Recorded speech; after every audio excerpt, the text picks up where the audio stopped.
I, 23 female, recently moved in with my boyfriend, 23 male. We've been dating for a couple of years now and my parents didn't know about him. This was because they wouldn't approve for various reasons, different religion and culture. Well, they found out. Believe it or not, but my mum got suspicious and followed me, saw me with him. They gave me absolute heck and I don't think I cried that much in years. The things they said about me and my boyfriend were extremely hurtful and I decided enough was enough. My boyfriend immediately had me move in and my sister helped.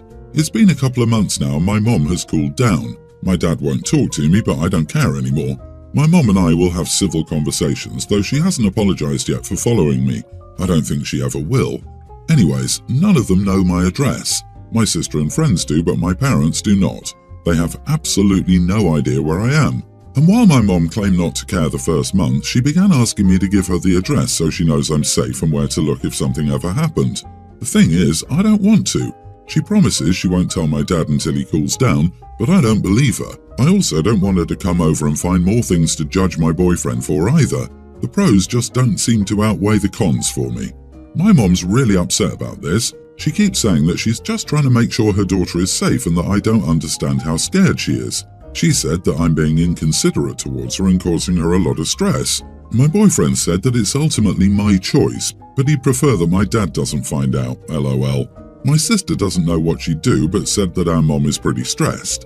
I feel a little bad, but again, I don't feel it's worth it. Am I the idiot? Not the idiot, it's a trap. Of course it's a trap. This whole mess started when these people followed you and spied on you. You escaped. That's the thing your mom and dad are most upset with now. Not your safety, but that you're out of their reach. Be prepared for when they find out the address. Not if, when. Definitely a trap. If something happens, OP's sister knows where she is, so it's not like she's dropped off the face of the earth. OP, they can reach you by phone if they need to get in touch with you. As long as you respond to them in a timely manner, if only by text, there's no reason for them to claim to be worried. Your boyfriend took you in because your family is toxic. He stated that he doesn't want them to know. Please do not betray his trust by telling them. It isn't just about your safety, but his as well. Yeah, pick up the phone and tell those people that due to their inappropriate behavior and the way they treated your boyfriend, you will not be giving them your address. Tell them to self-reflect, that they owe both of you an apology, and if they can't do that, you wish them well and go no contact. They sound controlling, classist, or some form of religious stupidity, so I wonder why you would even want that. Yeah, I'm surprised that the mom and dad haven't escalated to a private investigator or AirTags or hacking her phone by this point. OP, your mom keeps saying that she wants you to be safe, but the fact that you're in a safe place is causing your parents to lose their minds. Don't give them your address. Not now, not later. You may want to even stop by your local police station preemptively to make sure your family doesn't list you as a missing person. You are an adult and can live a life they don't 100% approve of. If she can't agree with that, it means she thinks that your boyfriend may be the one who will hurt you. She thinks that your boyfriend may be the one who will hurt you. Statistically, this isn't an unreasonable thing to worry about. I understand OP's mom being a little stressed, not knowing the boyfriend. It definitely sounds like OP's parents are against the relationship for other reasons, and the fact that OP's friends and sister are on her side tells me OP isn't in any particular danger. But your argument by itself isn't a very good one.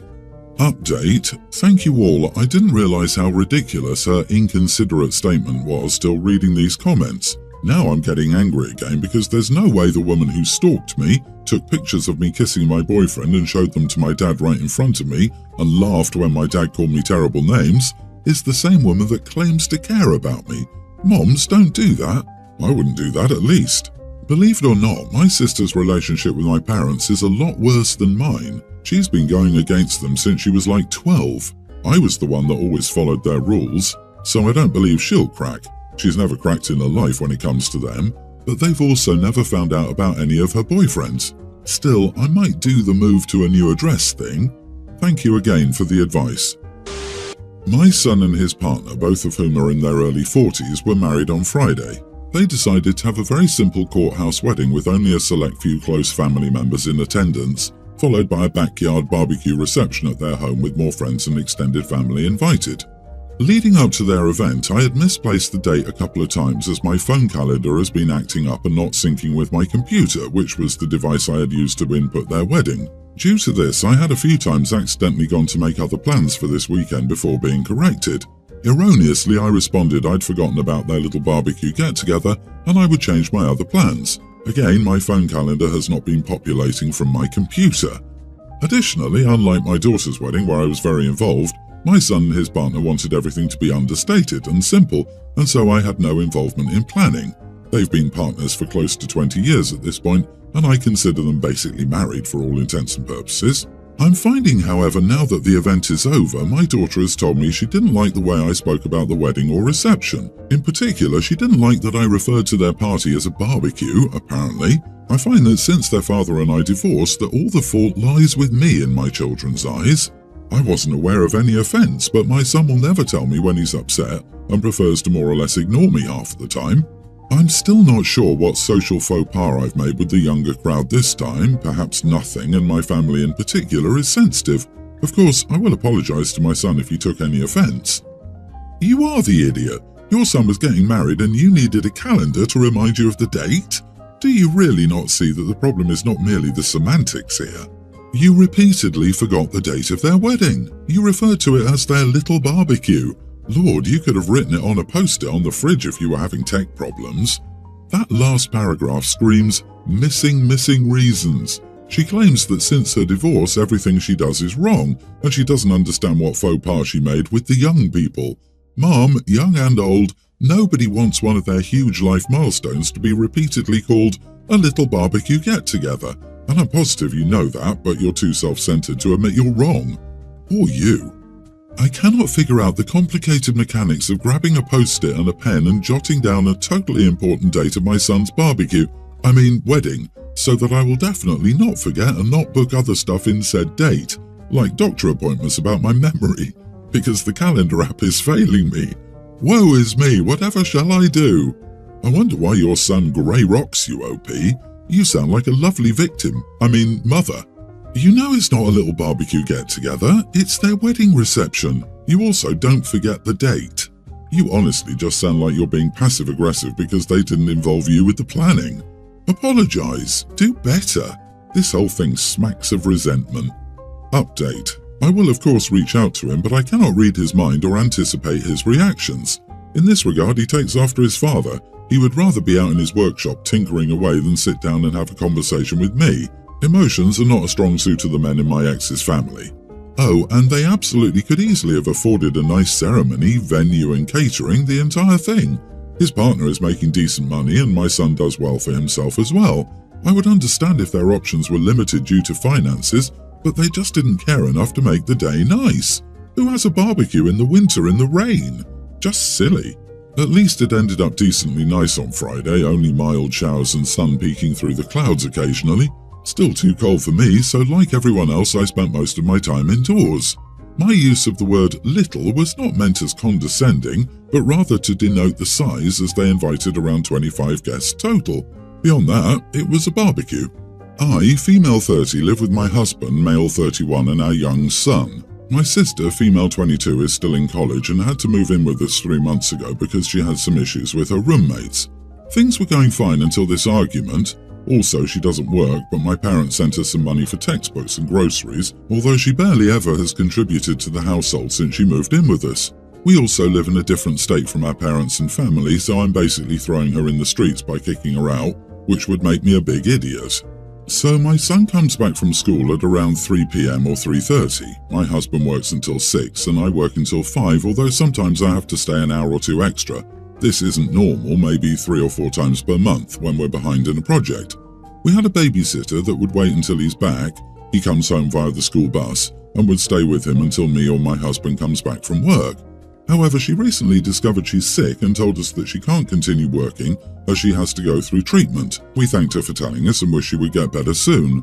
I asked my sister to babysit our son until we can get a new babysitter, given that she doesn't have classes at that time. She told me she never agreed to babysit when she moved in here and that I should have told her beforehand so that she could find somewhere else to live. I told her that I knew this wasn't our agreement, but this was something exceptional since our babysitter has medical issues. It's not either of our fault and she would prefer 100 times to not be in this situation.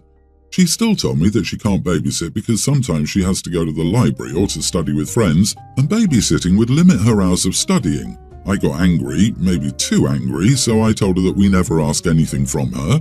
We helped her because we wanted to be kind to her, and yet she can't even compromise to stay a few hours home just until we find a new babysitter. I ended up telling her she has a week to leave because we will not be providing food or a roof to a witch like her. One of my son's friend's mom is taking care of my son now. They go back to her home together and I pick him up later. My sister tried to apologize, but I told her I don't want to live with her because she showed me her true colors. She's also told our family, and a lot of them are giving me crap for leaving my sister homeless. My husband, my in-laws and friends support me, but it feels as if my family isn't on my side. Makes me think I'm an idiot, to be honest. Edit, it wasn't easy to find another person to take care of my son. I had to take 2 days from work, which will be taken from my next paycheck. Not the idiot. You were not asking her to babysit indefinitely, just literally to help out while you were looking for an alternative. She was all fine and dandy with living with you for free while not contributing at all to the household, and the first time you asked her for temporary assistance with something, she made it clear that she had zero intention of helping out ever. You're under no obligation to help someone out who would not reciprocate when you need them. Everyone's the idiot. You were in a tough situation, your babysitter left you for medical reasons, and you needed short-term help until you lined up a new sitter. Even if your sister paid some of her expenses, it's reasonable to ask her for help for a couple of weeks while you look for a new sitter. I don't think it's reasonable for your sister to refuse to help you at all, but I echo others that calling her a witch is extreme and undermines your position. Kicking sister out with a week's notice is also harsh. A month is usually standard. If I were you, I would tell your sister that her apology is accepted, but you still want her out within 30 days, and you should apologize for the name calling. This is the best answer. OP, you're angry because your sister lives the life of a child but is an adult in your house. I suggest you breathe and then have a talk with her. Ask her why you're obligated to help her but she doesn't feel the need to reciprocate when you're in need of help. What makes you a villain is the 1 week. That is hard to do. Tell your parents and other family members that you feel taken advantage of, and when they take a side, it shows who they favor in your eyes, so please stay out of it. Your sister bit the hand that fed her because your parents didn't teach her to be grateful. My friend Tara was in an accident about 2 years ago that put her in a wheelchair. She's able to stand for a short amount of time and take a few steps, so she's pretty self-sufficient, but she needs her wheelchair, especially when she wants to leave the house. The problem is that we live in an old town in the mountains that wasn't built with disabled people in mind. It's hard for Tara to get around during the summer, and it's nearly impossible during the winter since we get a lot of snow here. Tara tells me a lot about how she wants to move out of the mountains to the city, but her husband doesn't want them to because all their family and friends are here. My husband got a great opportunity in the city, so we're moving there. Tara seemed happy. She said that if they move there too, it'll be so good that we'll already be there and their kids would have friends there too, our kids. She told her husband that now they don't have to worry about being alone and not knowing anyone there. Her husband shut her down, saying they already talked about this and they need the help their families are providing them here and they can't move away. Tara said they wouldn't need so much help if she could move around more freely in the city. I took Tara's side and the conversation went on until I started getting frustrated and told Tara's husband that he's cruel for forcing his wife to live in the mountains where her mobility is so limited. He got angry, told me I have no idea how hard it is for him even with all the help and I should mind my own business. He's right that I don't know how it is for him, but I do know how it is for Tara and that she's basically a prisoner here. She works too from home and she told me they could afford it. Am I the idiot for what I said? You are the idiot. It was a couple discussion that you should stay out of. You don't know what goes on in their lives, their marriage or their finances. It could be that they can't afford to move and he's too embarrassed to say that. The accident happened to Tara, but her husband has been thrust into the role of caregiver. Caregivers need a support system too. Unless you feel Tara is in danger, mind your own business. How about spouses confined to wheelchairs who live in mountain communities? Do their opinions matter? As OP says, it's been very difficult to get around in a wheelchair in this mountain community in the summer and impossible in the winter. Imagine needing a wheelchair to get around a mountain where there's a foot of snow or layer of ice on the ground. She's literally housebound. No one in their right mind would want to be confined to a wheelchair in such a community. OP's friend is housebound because her husband is an inconsiderate idiot who won't move from the mountains. And he's not a caregiver. First off, he obviously doesn't care about his wife's needs. Second, his wife doesn't need a caregiver. She isn't paralyzed. She can stand for short periods of time. She can walk a few steps. Simply put, she doesn't have a caregiver because she doesn't need one. So, OP, thanks for trying to help your friend. You are not the idiot. I, 29 female, have a sister, 26. She's pregnant and recently had a baby shower. She had a registry of things she needed. I didn't buy anything off of that though. I had ordered custom-made onesies with my niece's names on it and a changing pad. I don't have much money. I have a geriatric dog who costs a lot. I thought the gift I gave was cute and meaningful and that she'd also be getting a lot of other gifts.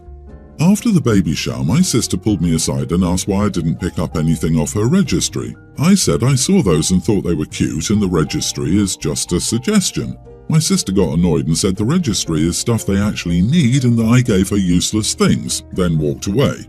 I guess she talked to my mom because my mom also said to me I should have just picked something from there because I know how my sister is and it would have helped her out. I'm now upset because I was excited about my gift and wasn't aware that the registry was so important. You are the idiot. As someone who received 3 vacuum cleaners at my bridal shower because people didn't bother to look at the registry, I also hate when people go off on their own. Showers are for people to get what they need, not what someone else thinks they should want. I agree with you. Just had a baby shower. The majority of people didn't buy off the registry, which was frustrating because we put a lot of time into choosing those items, and it was all stuff we really needed. Instead, we now have 100 plus sets of onesies, size 0 to 3, we'll never have enough time to wear, duplicates of things we already had, and not one gift came with a gift receipt. The only appropriate response to a gift is, thank you. I would never dream of saying anything to anyone about their choice to gift us the things that they did. We are extremely grateful that everyone loved us enough to even attend, let alone to want to gift us anything to begin with. Extremely ungrateful and rude of your sister.